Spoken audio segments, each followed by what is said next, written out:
Nako po mga kababayan, masamang balita ito sa administrasyon ni BBM.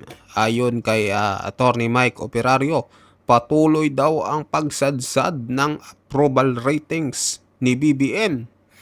Puno na ba ang salop ng mga Pinoy? Nako po, malapit na ba tayo sa dulo ng 40 taong istorya ng bagong EDSA? Halaka mga kababayan, pakinggan natin itong pahayag ni Attorney Mike Operario. Eto na po.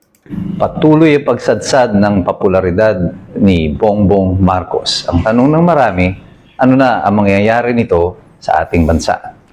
Ito po si Attorney Mike Operario at pag-usapan po natin yan sa araw na ito. Sa pinakahuling survey na inilabas ng Publicus Asia, Pahayag 2025, lumabas dito na ang approval rating ng Pangulo ay bumaba sa hanggang 24%. Pero ang disapproval niya ay umangat hanggang 51%, which means that his administration received a net disapproval rating, negative na approval rating na 27%, which is much higher than the survey na ginawa ng SWS. What is significant about this survey is that in the third quarter of 2025, ay 27% ang approval rating ng presidente. At itong last quarter, bumaba pa siya to 24%. Ang disapproval rating naman niya noong third quarter noong 2025 ay 47%. At biglang umangat pa ito sa 51%. That means mas marami na ngayon ang mga tao na sinurvey na dissatisfied with the way that the government is being run. What is also critical about this data is the undecided. From the third quarter to the fourth quarter, pareho pong 25% ang undecided doon sa survey. Ibig sabihin, hindi pa po nila alam kung saan nila ilalagay si Bongbong Marcos, kung love ba nila o hate ba nila si Bongbong Marcos. But historically, ang mga undecided voters po or undecided participants doon sa survey, normally the people, pag undecided yan, they will side eventually with the prevailing or the majority sentiment. Naghihintay lamang po ito ng isa pang pagtaas ng presyo, ng bigas, ng langis, o ng ano pa mang mga basic commodities or utilities, tubig, kuryente. Isa pang disaster, o di kaya isa na namang kontrobersiya na papasukin ng pamahalaan at mag-i-explode po ito at magsuswing po ito papunta sa mga disapproved o mga hindi na kumikiling sa pamahalaan. That's a sizable portion. If 25% of the respondents will eventually side with the those that are already disapproved, na ayaw sa pamahalaan, that will bring it to around 76%. At kahit na po isama mo yung mga undecided, patungo naman po dito sa mga nag-aaproba sa Pangulo, hindi unlikely event, pagpalagay na natin, nagkaroon ng himala, na yung mga undecided ay biglang pumanig sa Pangulo. Even then, hindi pa rin sila aabot doon sa disapproval ng Pangulo because those who disapprove of this administration is already at 51%. At isama mo yung 25% undecided doon sa 24% who approve, the president approves of the administration of this president, this will only bring them to around 49%. Still, majority of the people is against or disapproves of the president. At pag ibinangga niyo pa po ito sa recent Pulse Asia survey, na doon po sa Class E, makikita niyo dito ang negative perception or yung negative rating, approval rating ng Pangulo is already at negative 33%. Negative 33 doon sa Class E.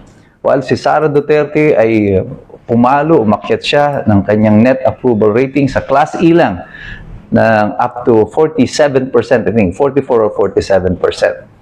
Yung Class E po, ito yung pinakamahihirap na miyembro ng ating lipunan. At dito makikita nyo that the President, si Bongbong Marcos, is losing the popular support because the Class E constitutes a sizable portion, if not a majority, of all of the respondents that we have. Dahil nga po sa kumakalat na kahirapan dito sa ating bansa. And usually, where the poor people go, where the sentiment of the poor people go, dito rin po pupunta ang direksyon ng general population.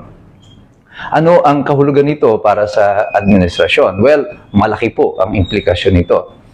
In a democracy, yung pong karapatan ng mga namumuno na sila ay mamuno sa isang gobyerno ay nakabase po sa pagpayag o yung consent ng mga mamamayan. And that consent is being expressed through the vote.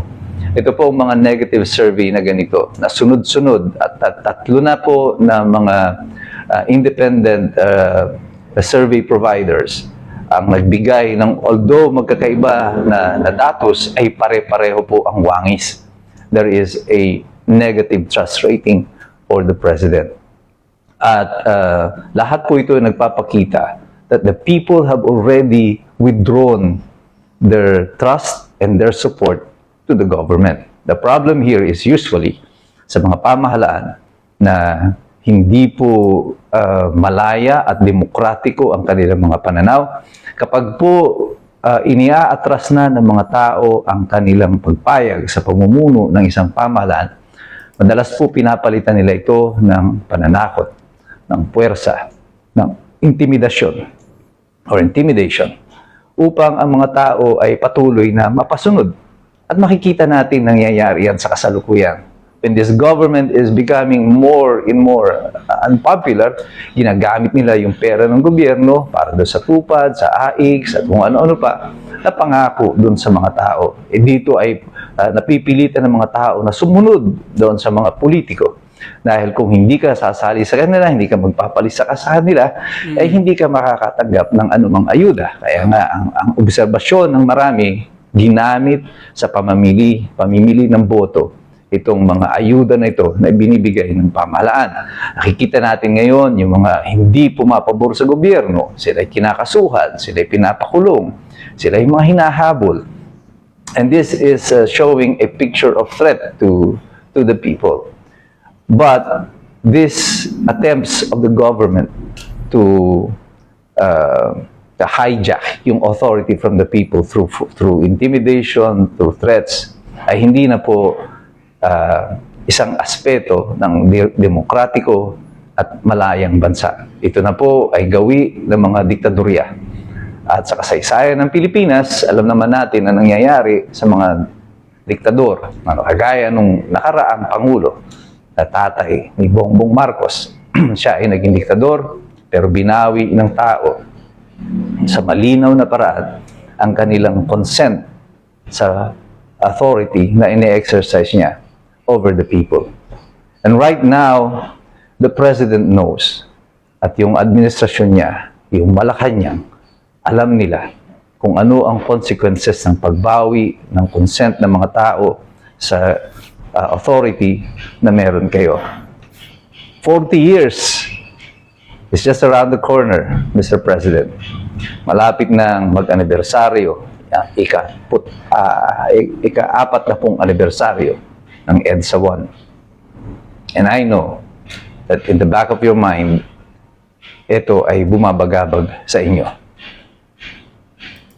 But it's your move. You can still save this. Pwede ka pa rin makinig sa iyong manang Aimee and still do what is right. But we all know your time is ticking, Mr. President. Tick-tock, tick-tock, tick-tock. Kailangan ka nang gumalaw. Otherwise, you will suffer the wrath of history once more. Tayong lahat, patuloy tayong makikipag-participate. Tuloy tayong makikilahok dito, hindi lang magmamasid. Tayo makikialam, pero tayo mag-aaral. Sapagkat alam natin, mahirap makialam ang taong walang alam. God bless you. God bless us all.